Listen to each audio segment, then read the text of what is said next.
আরআরএম still নিবেদিত DBC নিউজের নিয়মিত আয়োজন সংবাদ সম্প্রসারণের সবাইকে স্বাগত জানাচ্ছি আমি রঞ্জন শুভ্র। দিনের বাছাই করা সংবাদ এবং এর পর্যালোচনা নিয়ে সংবাদ সম্প্রসারণে আজকে আমাদের অতিথি হিসেবে স্টুডিওতে আছেন দুজন সিনিয়র সাংবাদিক এম এ আজিজ এবং গোলাম মুর্তজা। স্বাগত আপনাদের দুজনকে। চলে যাচ্ছে আলোচনায়। আমি গোলাম মুর্তজা আপনাকে দিয়ে শুরু করতে চাই। আমরা জানি যে কালকে বেগম খালেদা জিয়া তিনি যাচ্ছেন এয়ার অ্যাম্বুলেন্সে লন্ডনে চিকিৎসার জন্য। আমার কথা হচ্ছে যে এতদিন পরে কেন? এর আগে যদি ধরি যে সরকারের সাথে নানা ধরনের টানাপোড়েন ছিল, সরকার পতনের পরে এতদিন পার হয়ে গেল, এখন কেন? প্রথমত কথা, সরকারের সঙ্গে টানাপোড়েন ছিল সেটা বললে আসলে অনেকখানি কম বলা হয়। শেখ হাসিনা সরকারের একটা ফ্যাসিস্ট দানবীয় শেখ হাসিনা সরকারের প্রধানতম ভয় ছিল বেগম খালেদা জিয়া, মানে বিএনপি না, বিএনপির চেয়েও বেশি ভয় ছিল বেগম খালেদা জিয়া এবং তারেক রহমান, দুইজন ব্যক্তি। তো শেখ হাসিনার প্রধানতম টার্গেট ছিল খালেদা জিয়া এবং তারেক রহমান, এই দুইজনকে রাজনীতি থেকে বাদ দিতে হবে। তারেক রহমান যেহেতু দেশের বাইরে অবস্থান করছিলেন, সেই কারণে তারেক রহমানের কাছাকাছি তার পক্ষে পৌঁছানো সম্ভব ছিল না। তারেক রহমানকে সেই কারণে তিনি দণ্ড দিয়ে, শাস্তি দিয়ে এবং তার চরিত্র হনন করে, ইমেজের ক্ষতি করে তারেক রহমানকে রাজনীতি থেকে দূরে রাখার চেষ্টা করে এবং মাঝে মাঝে দেশে আসার আমন্ত্রণ জানাতো। আমন্ত্রণ বলতে ওটা হচ্ছে এক ধরনের দানবীয় হুঙ্কার, ক্ষমতার দাম্ভিকতা। সেই দাম্ভিকতা, শেখ হাসিনা তো ভয়ঙ্কর হিংস্র প্রকৃতির মানুষ ছিলেন, তো সেই কারণে সেই কাজগুলো করতেন। মানে তর্কের জন্য যদি ধরে নেই যে তারেক রহমান সত্যি সত্যি অপরাধী ছিলেন, সেটারও একটা প্রক্রিয়া ছিল, কিন্তু ওইভাবে দানবীয় প্রক্রিয়ায় হিংস্রতা প্রকাশ করাটা একজন মোটামুটি সুস্থ বুদ্ধিসম্পন্ন কোনো মানুষের কাছ থেকে সেটা প্রত্যাশা করা যায় না। তো প্রত্যাশা করা না যাওয়ার কারণে তারেক রহমানকে তিনি দণ্ড দিয়েছেন, ইমেজের ক্ষতি করেছেন। এবং শেখ হাসিনার, যেহেতু মিডিয়া শেখ হাসিনার পুরোপুরিভাবে নিয়ন্ত্রণে ছিল, সেই কারণে শেখ হাসিনা যেভাবে চেয়েছেন বাংলাদেশের গণমাধ্যম, মেইন স্ট্রিম গণমাধ্যম, শেখ হাসিনা যতটুকু চেয়েছেন তার চেয়েও বেশি সাংবাদিকতা বাদ দিয়ে আনএথিক্যাল কর্মকাণ্ড করে তারেক রহমানের ইমেজ ক্ষুণ্ণ করেছেন, চেষ্টা করেছেন। শেষ পর্যন্ত পারেননি, কারণ অসত্যকে প্রতিষ্ঠা করা যায় না। প্রথম এটা ছিল একটা। আর আপনি যে কথাটি বললেন যে খালেদা জিয়া 5 তারিখের পরে, এটার একটা বড় কারণ যেটা, যে খালেদা জিয়া দীর্ঘদিন ধরে তার বাংলাদেশের চিকিৎসকরা যে চিকিৎসা দিয়েছেন সর্বোচ্চটা দিয়েছেন। বাংলাদেশের চিকিৎসকদের মান নিয়ে, চিকিৎসা নিয়ে প্রশ্ন তুলছি না, কিন্তু বাংলাদেশের প্রযুক্তিগত বা আরও উন্নত জ্ঞান সম্পন্ন চিকিৎসার পৃথিবীতে বাংলাদেশের বাইরে আরও কিছু জায়গাতে, বিশেষ করে স্পেশালাইজড ক্ষেত্রে, বিশেষ ক্ষেত্রে সেটা আছে। এখন খালেদা জিয়ার ক্ষেত্রে সেরকম একটা চিকিৎসা নেওয়া দরকার ছিল, চিকিৎসকরা বলছিলেন। এমন না যে খালেদা জিয়া ওই রাষ্ট্রপতি শেখ হাসিনার রাষ্ট্রপতির মতো চোখ পরীক্ষা করানোর জন্য জার্মানি চলে গেছেন একটা আস্ত বিমান নিয়ে, উড়োজাহাজ নিয়ে। বিষয়টা সেরকম ছিল না। খালেদা জিয়ার অত্যন্ত জটিল একটা রোগে আক্রান্ত হয়েছেন তিনি।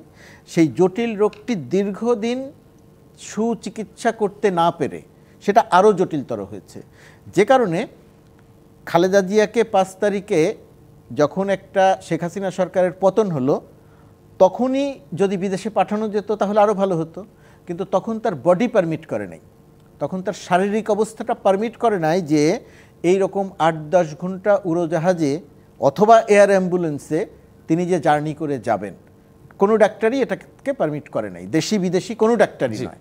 তো যেহেতু তারা সেটা করেনি, সেই কারণে খালেদা জিয়ার এইখানে চিকিৎসা চলেছে।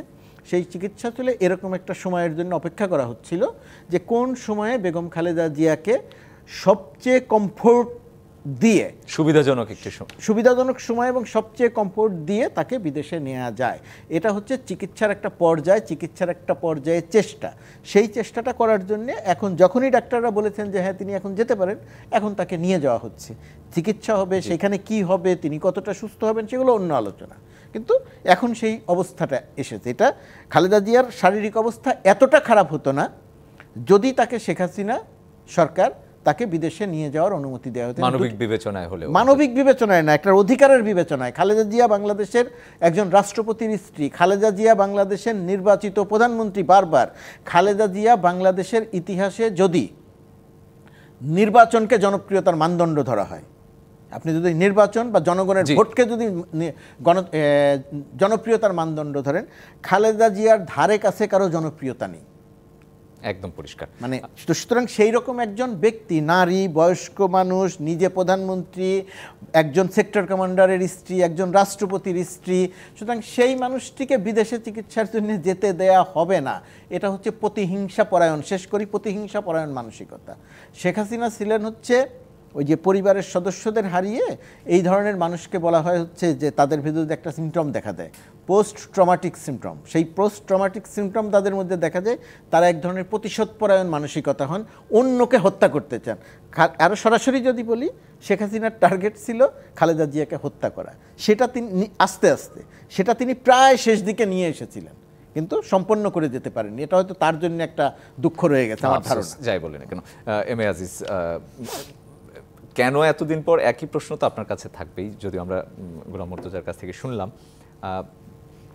এই যে বেগম খালেদা জিয়ার বিদেশে যাওয়া বা আমাদের মুর্তজা ভাই যেটি বললেন যে উন্নত চিকিৎসা পাওয়া, সেটি কি আসলে কোনো ধরনের প্রভাব ফেলবে বাংলাদেশের এই বর্তমান পরিস্থিতিতে? ধন্যবাদ আপনাকে। মুর্তজা ভাই কেন দেরিতে গেল এটা ব্যাখ্যা দিয়েছে, আমি তার সাথে একমত হয়েই বলছি। যে আপনারা জানেন যে 3 জন জন হপকিন্স বিশ্ববিদ্যালয়ের হসপিটাল থেকে 3 জন এক্সপার্ট এসেছিল, তার পেটে পানি লিক করতো। এটা কিন্তু লোকালি কিন্তু কেউ এটা বন্ধ করতে পারেনি। ওই 3 জন এক্সপার্ট আসার পরে বন্ধ হয়, এবং শেষ পর্যন্ত তারা কিন্তু ওপিনিয়ন দিয়ে গেছিল যে তার লিভার ট্রান্সপ্লান্ট করতে হবে, এবং সেটা ওই বিশ্ববিদ্যালয়ে করতে হবে। তো যার ফলে তিনি অপেক্ষা করেছিলেন, চিকিৎসা নিচ্ছিলেন। ঠিকই তিনি তার স্বাস্থ্য পারমিট করে নাই আপনার বিমানে উঠতে, এত লং জার্নি, হয় ব্রিটেন নাহলে আমেরিকা যাওয়া, এটা অনেক 12 ঘন্টার 14 ঘন্টার জার্নি, তো আরও বেশি। তো এখন মোটামুটিভাবে চিকিৎসা নিয়ে, এবং আপনি জানেন বলাই যায় যে পৃথিবীর সবচেয়ে বড় কাতারের এয়ার অ্যাম্বুলেন্স নিয়ে যাচ্ছে, স্পেশাল এটা, সেখানে সকল সাপোর্ট আছে। এটি নিয়ে প্রথমে লন্ডন যাবে, তারপরে তিনি আমেরিকায় যাবেন। লিভার যতটুকু জানি যে আমেরিকা গিয়ে তার লিভার ট্রান্সপ্লান্ট হবে। আমরা আশা করি যে তার এই লিভার ট্রান্সপ্লান্ট হওয়ার পরে তিনি হয়তো মুভ করতে পারবেন। তার আরও সমস্যা আছে, ধরেন ডায়াবেটিক্স, আর্থারাইটিস, জানেন তো আগেই তো মানুষের হেল্প নিয়ে হাঁটতো। হ্যাঁ, তো আমার মনে হয় এগুলো যেহেতু তারা আছে, নিয়েই যত মুভ করতো, তার লিভারের যে প্রবলেমটা, এটা যদি প্রতিস্থাপন ঠিক মতো হয়, এবং আশা করি হবে, তাহলে কিন্তু তিনি মুভ করতে পারবেন। এখন প্রশ্ন হচ্ছে যে এ নিয়ে কিন্তু নানান রকম গুঞ্জমর আসছিল যে এখন কিন্তু এই পরিস্থিতি নাই, তিনি একদমই মুক্ত, তিনি একদমই টেনশন মুক্ত, এবং তিনি পৃথিবীর সর্বোচ্চ চিকিৎসা পাবেন। এবং আমার মনে হয় যে রাজনীতিতে যে একটা টানাপড়ন, সংশয়, সন্দেহ, -2 নানান কিছু হচ্ছে না, এগুলোর আমার মনে হয় সমাধান শেষ হয়েছে। এখন তিনি ফিরে আসলে আমার মনে হয় বিএনপির রাজনীতিতেও একটা পরিবর্তন আসবে, এবং দেশের রাজনীতিতেও একটা পরিবর্তন আসবে।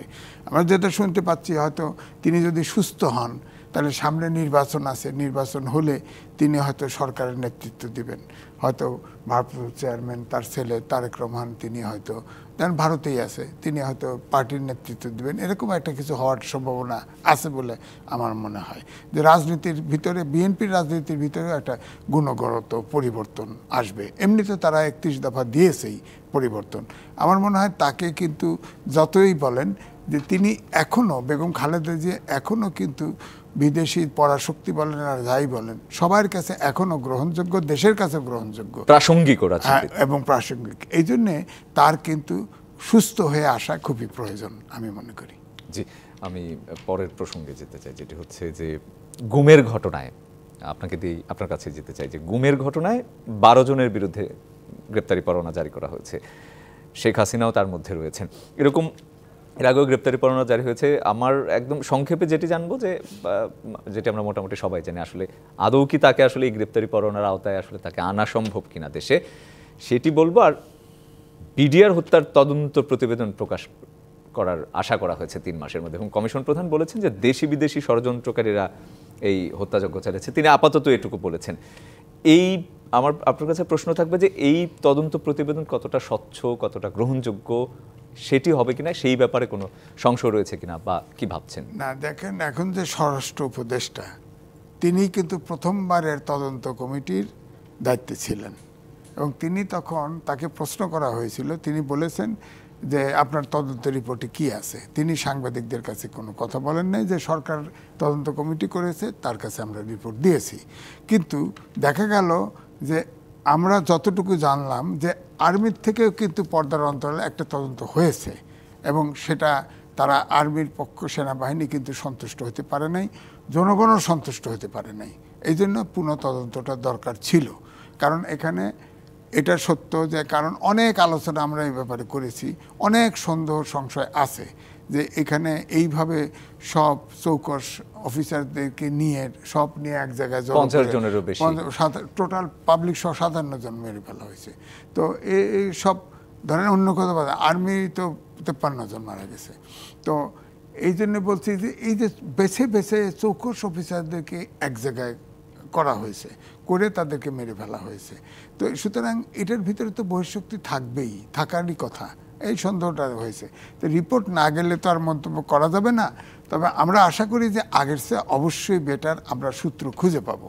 হ্যাঁ, এটা আমার মনে হয় এই তদন্ত রিপোর্টে, কারণ এই সরকারের তো কোনো নাই, দায়বদ্ধতা নেই কোথাও।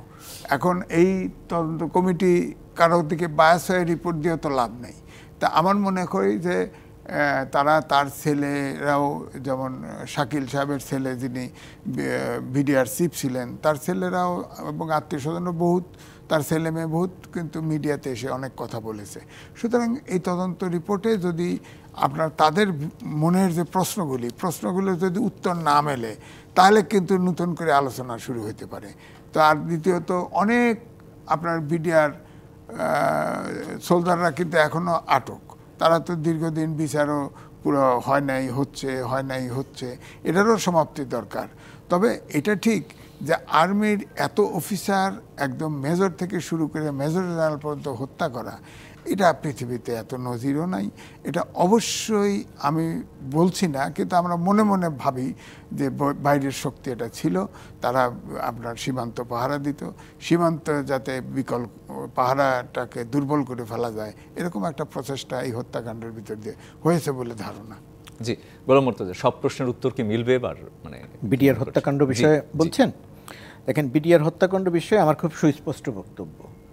বিডিআর হত্যাকাণ্ডের যে নতুন কমিশনটা গঠন করা হয়েছে, তদন্ত কমিশন, এই কমিশনের প্রধান যে বলেছেন যে দেশি বিদেশি চক্রান্ত বা দেশি বিদেশিদের যোগসাজশ, আমি খুব বিনয়ের সঙ্গে বলতে চাই, তদন্ত কমিশনের প্রধান বা তদন্ত কমিশনের সঙ্গে সংশ্লিষ্ট যারা আছেন তাদের কারো কাছ থেকে আমরা এই ধরনের তো বটেই কোনো বক্তব্যই শুনতে চাই না। তার কারণ এই বিষয়টি নিয়ে আমরা এত তর্ক করেছি, এত বিতর্ক করেছি, এত রকমের তথ্য এসেছে, গোপন করা হয়েছে, এটা করা হয়েছে, ওটা করা হয়েছে, করেছি, বহুদিন ধরে করেছি, তর্ক বিতর্ক করেছি, এই রকম অনুষ্ঠানে তর্ক বিতর্ক করেছি। সেই তর্ক বিতর্কের পর্যায়টা পার হয়েছে, এখন একটা সম্ভাবনার সময় সামনে এসেছে।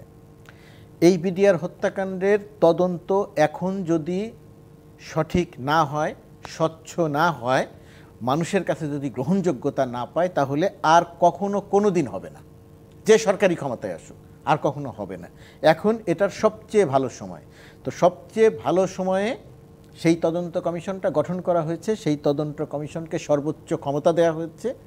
সেই ক্ষমতা ব্যবহার করে তারা এটার একটা সুষ্ঠু গ্রহণযোগ্য তদন্ত করে দেশ ও দেশের মানুষের কাছে পরিষ্কার করে বলবে যে বিডিআর এই হত্যাকাণ্ড যেটা ঘটেছিল, ঘটনাটা আসলে কি ছিল।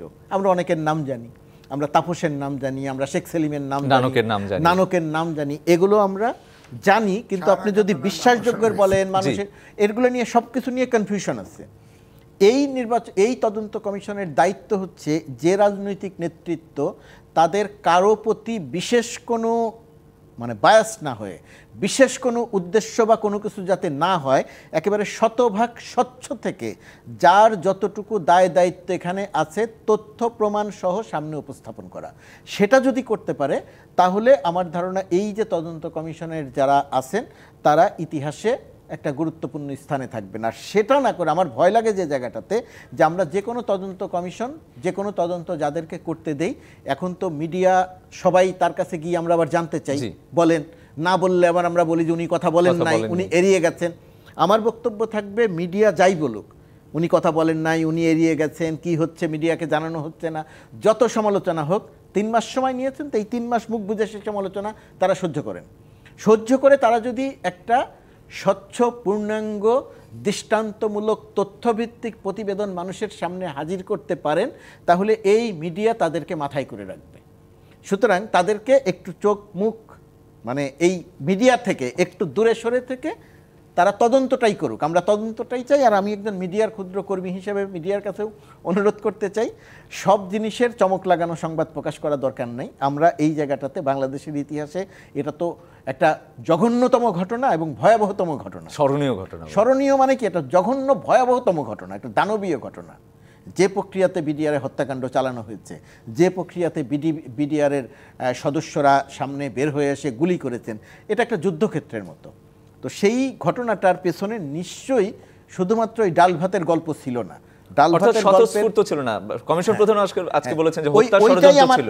আমার ওইটাই ভয় যে কমিশন প্রধান কথা কম বলবেন, 3 মাস কাজ করবেন, কাজ করে একটি রিপোর্ট দেবেন এবং রিপোর্টটা নিয়ে স্বচ্ছতা নিয়ে যেন প্রশ্ন না ওঠে, পক্ষপাত নিয়ে যেন প্রশ্ন না ওঠে, বিনা অপরাধে ধরেন প্রতিহিংসামূলক যেন না হয়, হ্যাঁ বেনিফিট অফ ডাউটে 100 জন পার পেয়ে যাক, কিন্তু একজনও যেন নিরপরাধ মানুষ শাস্তি না পায়, তার বিরুদ্ধে যেন অভিযোগ না ওঠে, অর্থাৎ স্বচ্ছ যেন থাকে।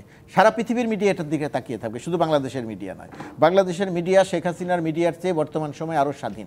সামনের সময়টাতে সে আরও বেশি প্রশ্ন তুলবে, আরও বেশি প্রশ্ন তোলার সুযোগ পাবে দেশের মিডিয়া, বিদেশের মিডিয়া, ভারতের মিডিয়া, আন্তর্জাতিক মিডিয়া, সবাই প্রশ্ন তুলবে যদি কোথাও কোনো ফাঁকফোকর থাকে।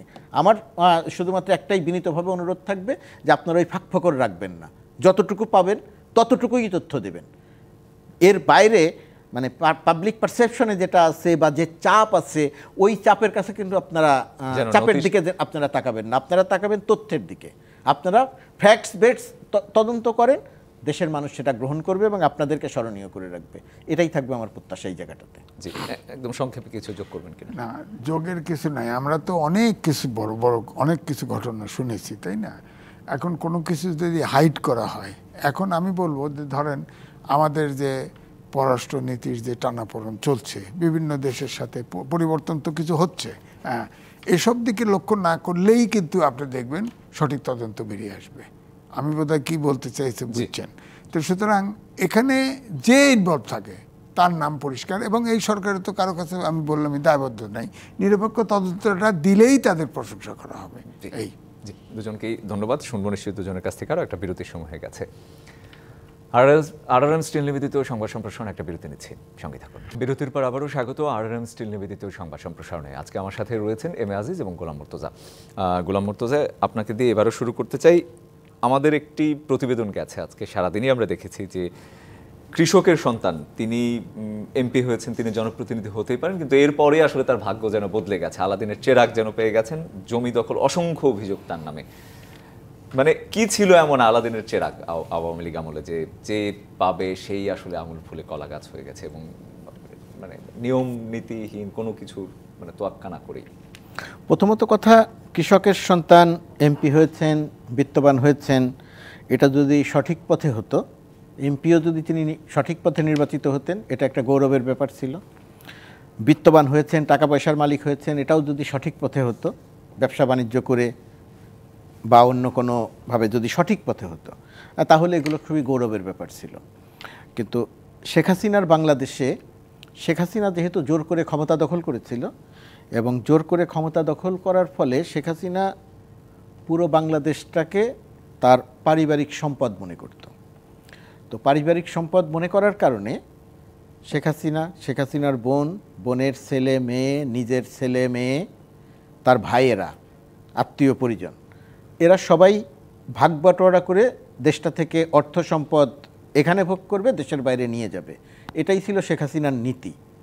এবং সেই নীতির সুযোগ নিয়ে, যেমন বেসিক ব্যাংক দুর্নীতি, বেসিক ব্যাংক ডাকাতি, এই ডাকাতির জন্য আমরা দায়ী করি শেখ আব্দুল হাই বাচ্চুকে। মানে আমরা কিন্তু শেখ হেলালের নাম বলতে ভয় বলতাম না। তো শেখ আব্দুল হাই বাচ্চু ছিল শেখ হেলালের লোক।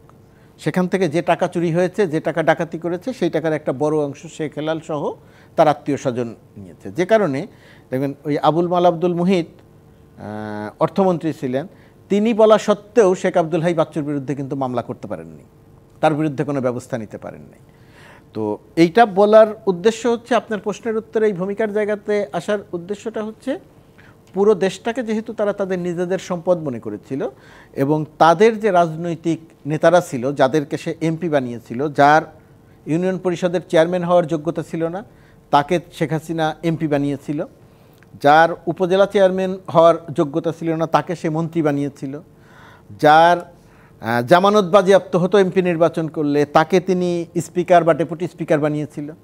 এইগুলো করেছিল, করে বাংলাদেশের মানুষকে দেখিয়েছিল দেশটা আমার, ওই যে বলতো যে দেশ আমার বাপ স্বাধীন করে দিয়ে গেছে, দেশটা আমার। তো দেশটা আমার মানে দেশের সম্পদ তার, তার ছেলের, তার মেয়ের, তার বোনের, তার ভাইদের, এবং তার সামান্য ভাগবাটোয়ারা পেয়েছে ওই যে যাদের কথা এখন আপনারা বলছেন, আমরা যাদের কথা বলছি, তারা যে ওই যে বিত্তবান আলাদিনের চেরাক পেয়েছেন, এটা আলাদিনের চেরাককে অসম্মান করা হয়। আলাদিনের চেরাক না, আলাদিনের চেরাক দেয়া হয়েছিল শেখ রেহানার হাতে, আলাদিনের চেরাক ছিল এস আলমের হাতে, আলাদিনের চেরাক ছিল আরও যে তাদের বিভিন্ন গ্রুপ আছে সেই সমস্ত গ্রুপের হাতে।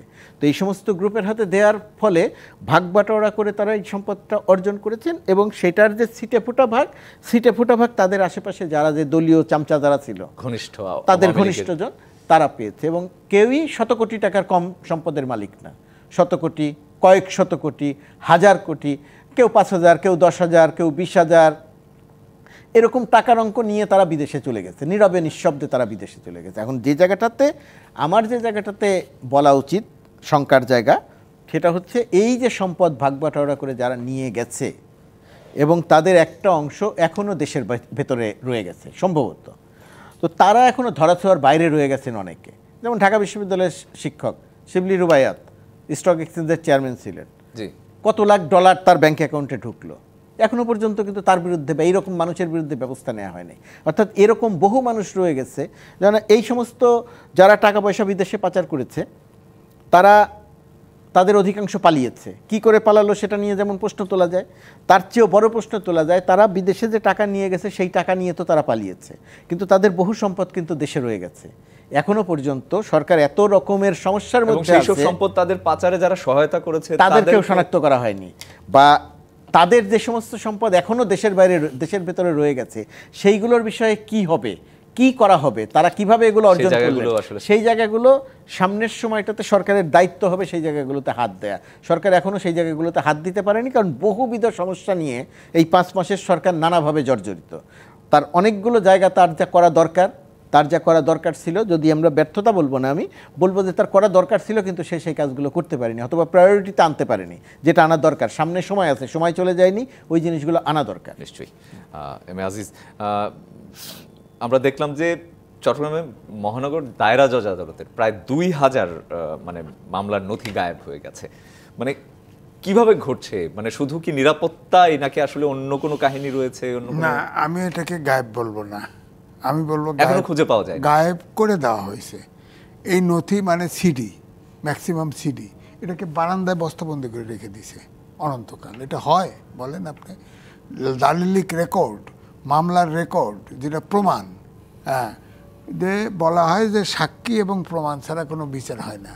আপনার প্রমাণ সব নাই, বিচারটা হবে কি করে? তো সুতরাং যাদের হেফাজতে এটা ছিল, জায়গা হয় নাই, নাকি জায়গা হয় নাই, বারান্দায় ফেলে। অন্য আদালতগুলো হ্যাঁ, মানে সেক্ষেত্রে সতর্ক হওয়া উচিত নিশ্চয়ই, মানে সতর্ক তো হওয়াই উচিত। এইটাও এভাবে রাখবে কেন? বাংলাদেশে তো জায়গা খুব নাই। একটা বলেন মামলার রেকর্ড বারান্দায় ফেলে রাখছে বস্তাবন্দি করে, রেকর্ড, তাও রেকর্ড টেপ রেকর্ডের মতো রেকর্ড, আর কি সিডি রেখে দেওয়া হয়েছে। এটা কিভাবে রাখে বলেন? এগুলো প্রমাণ রেখে দিয়েছে। সুতরাং এটা চুরি হয়ে গেছে কইলে, তাহলে যার কারণে, অবজ্ঞার কারণে, হেয়ালির কারণে, যাদের কারণে গেছে তাদেরকে তো খালাস করে দেওয়া হয়। আসলে তো তাদের বিচার হওয়া উচিত।